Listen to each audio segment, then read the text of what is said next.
अनंतकोटी ब्रह्मांड नायक राजाधिराज सच्चिदानंद सद्गुरु श्री ब्रह्मचैतन्य महाराज की जय। श्रीराम समर्थ। 23 मे। देवाकरिता स्वतःला विसरावे। तुम्ही स्वतःला दिवसातून एकदा तरी विसरता की नाही? हल्ली आपण आपल्याला विसरतो, पण ते विषयाकरिता विसरतो.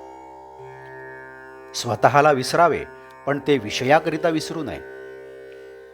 एखाद्या वेळेस असे होते की एखादी आनंदाची बातमी समजली म्हणजे आपण काय करतो हे आपल्यालाच समजत नाही.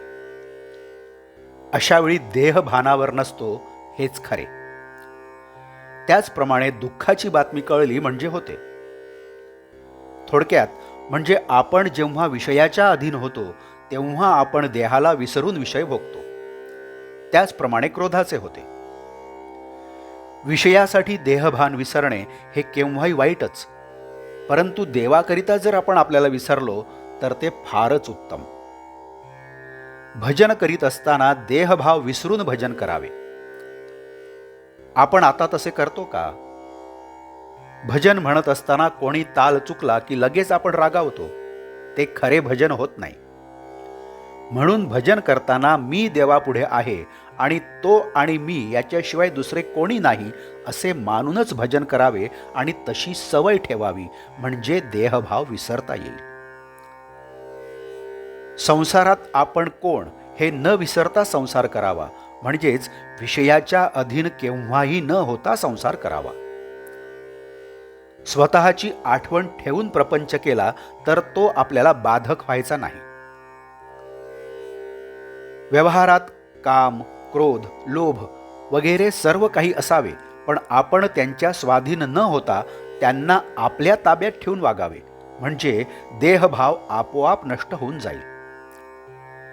हे सर्व साधायला परमेश्वराला शरण जाणे हा एकच सोपा मार्ग आहे आणि त्याकरिता नामस्मरणात राहणे हेच साधन आहे.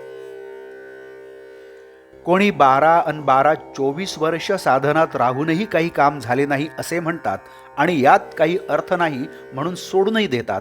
तेव्हा अशा लोकातच अर्थ नसतो की गुरूत काही नसते, तर आपणच याला कारणीभूत असतो हे पक्के समजावे.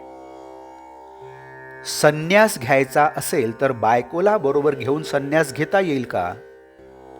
त्याप्रमाणे विषय बरोबर घेऊन गुरुकडे गेलो तर गुरुची खरी भेट होईल का?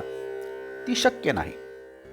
याकरिता ते सांगतील ते साधन आधी करावे, म्हणजे चित्त शुद्ध होते आणि ते झाल्यावर त्यांची खरी भेट होते. म्हणून आपण त्यांच्याजवळ खरे समाधान मागावे आणि ते मिळाल्यावर आणखी काय मिळवायचे राहते. मग तो ज्या स्थितीत ठेवेल त्यातच समाधान होते. देहभोगाची अशा वेळी काहीच किंमत राहत नाही आणि मग त्याला कंटाळण्याचेही कारण उरत नाही. आजचे बोधवाक्य: परमात्म्याचे स्मरण यातच विषयाचे विस्मरण. जानकी जीवन स्मरण. जय जय राम.